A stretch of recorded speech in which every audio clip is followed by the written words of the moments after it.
शेवटी तर सगळं संपणार आहे आई, सगळं संपून जाणार आहे, कोणीच इथं राहिले नाही आलं. तू यहाँ मुसाफिर है ये सराय पानी है, 4 रोज की महिमा तेरी जिंदगानी है, 4 रोज की महिमा तेरी जिंदगानी, 4 रोज की महिमा तेरी जिंदगानी है. धन जमीन जड़ जेवर कुछ न साथ आएगा, खाली हाथ आया है खाली हाथ जाएगा. सगळं इथंच राहणार आहे. तुम्हाला वाटते का कोणीच कोणाच्या जीवावर प्रेम न करत? तुम्हाला वाटते खूप आमच्यावर प्रेम आहे, आमच्या इच्छा माणसावर प्रेम आहे, बुड्याचं बुडीवर प्रेम आहे? अजिबात नाही. 20 वर्षाचा नवरीन 25 वर्षाचा नवरदेव जेवाले बसल्यावर पोळी घ्या ना, चपाती घ्या ना, थोडासा भात घ्या ना, थोडंसं वरण घ्या ना, हे काही 20 वर्षाची नवरीन आणि 25 वर्षाचा नवरदेव तिचा, आणि तेच जोडपं म्हातारा होऊ द्या बरं, म्हणजे 60-65चा तिचा नवरा आणि 55-60ची त्याची बायको. जेवायला बसल्यावर म्हाताऱ्या पोळी कमी का, म्हाताऱ्या कढी कमी पी, म्हाताऱ्या भजे कमी का, नाही तर धोत्रात ऍक्सिडेंट. याले काही प्रेम म्हणते का? याले प्रेम म्हणते का? अजिबात नाही. अरे साधू संतांनी आम्हाला ते शिकवलं की दुनिया में हमारा कोई नहीं सब. अरे एक सावकार मरण पावला आणि त्याच्या बोटात सोन्याची अंगठी तशीच राहिली.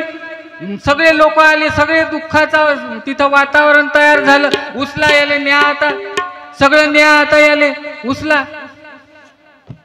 तर सगळे पाहुणे आले, म्हातारीचं लक्ष त्या अंगठीवर गेलं.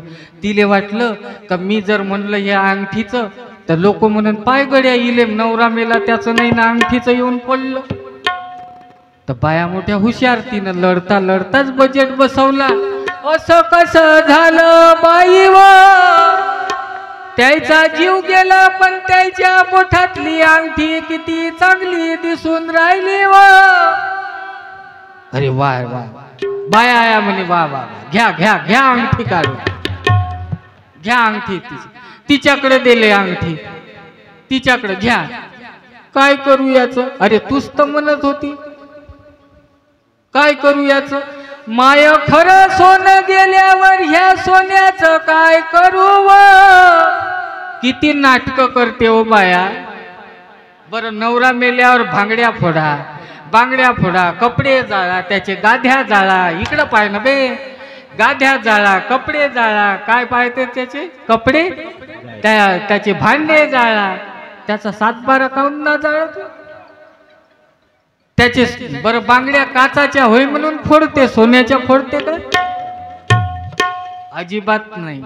आणि म्हणून राष्ट्रसंत तुकडोजी महाराज 50 वर्ष अगोदर लिहितात, दुनिया में हमारा कोई नहीं सब, साथी है प्यारे मतलब के सब, साथी है प्यारे मतलब के सब, साथी है प्यारे मतलब के.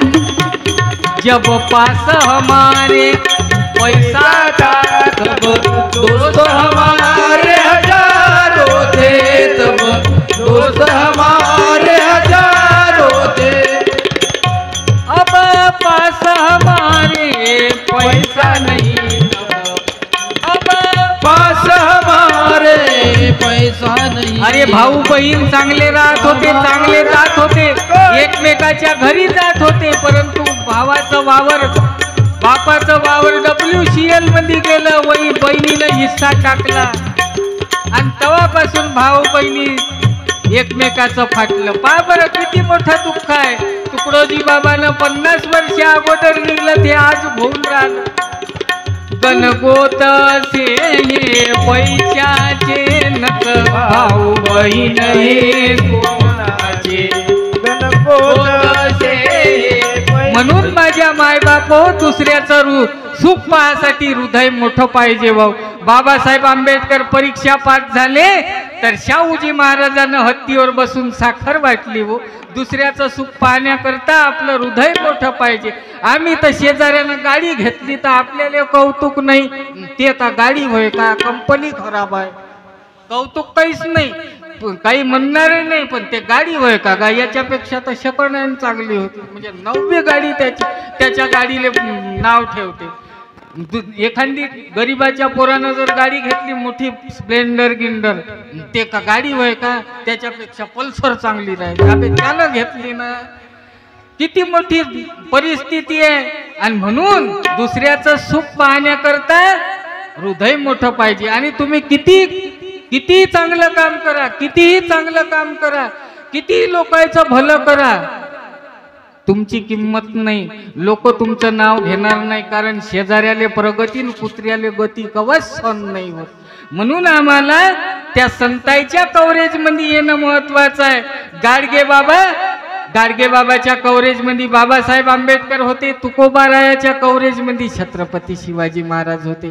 आणि आज आपण या महापुरुषांच्या कव्हरेज मध्ये आलं पाहिजे. भाऊ, माझ्याकडे पुस्तकं मोठी सुंदर आहे. 4च पुस्तक आहे. किती रुपयाचे रे? किती रुपयाचे? 50 रुपयाचे 4 पुस्तक. हे गाडगे बाबाचं शेवटचं कीर्तन आहे, जरूर आपण घ्या. याच्यात मोठे सुंदर भजन आहे. किसी का संगठित व्हाना सारे संघर्ष कराना, तिका संघटित व्हाना सारे संघर्ष कराना, तिका संघटित व्हाना सारे संघर्ष कराना. बाबासाहेबाचा नारा, बाबासाहेबाचा नारा, त्याने देश फुलवून सारा. बाबासाहेबाचा नारा, त्याने देश फुलवून सारा.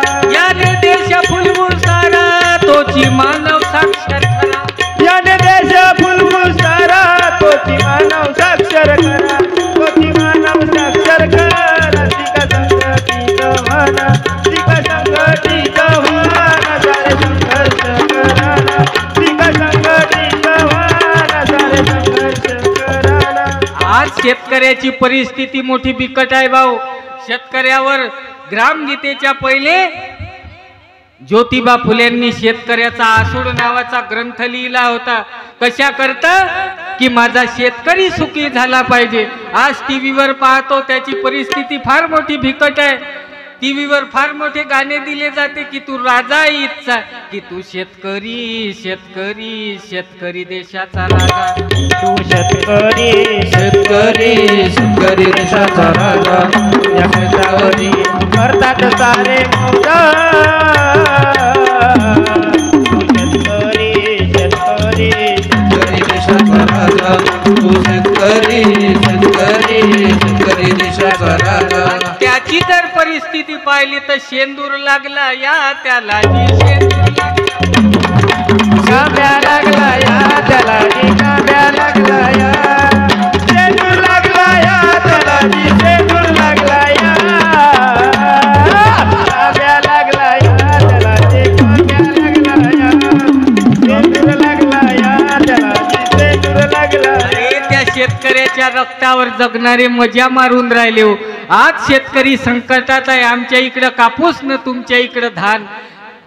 भयंकर परिस्थिती बिकट आहे. म्हणून या कास्तकाराला वाचवण्याकरता तुकडोजी बाबांनी ग्रामगीता लिहिली. बाबासाहेब आंबेडकरांनी तर आपले हक्क अधिकार या संविधानात दिले. भाऊ, आणि बाबासाहेब बोलले सुद्धा, हे संविधान मी कितीही चांगलं लिहिलं, परंतु जर राबवणाऱ्याच्या हातात गलत असले तर हे काही होणार नाही, ते वाईट होईल.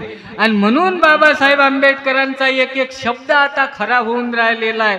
म्हणून माझ्या मायबाप हो, ही लढाई मोठी आपल्याला व्यापक करावं लागेल आणि संविधान वाचलं पाहिजे. लोकांना कळतच नाही व आपले हक्क काय, आपले अधिकार. ए पिंट्या, शांत बसणं बेटा. झालं ना आता? थोडशासाठी कशाले डाग लावून राहिला? एक वेळा आवाज द्या. राष्ट्रसंत तुकडोजी महाराज की जय. तू काऊन उभा आहे? तुले उभं राहायचं आहे का? पुस्तक देऊ का? घे बेटा, घे घे पुस्तक घे. काय नाव तुझं? हा, काय म्हणते रे? हा, ऋषभ. ऋषभ घे बेटा. लेकरं मोठे जिव्हाळ्यानं बसले आहे भाऊ. आणि ह्या परिवर्तन युवा विचार मंचानं फार मोठे सुंदर असं आयोजन केलं. उद्याही सुंदर मोठं आयोजन आहे. आणि परवाचा एक कोणता कार्यक्रम आहे दादा?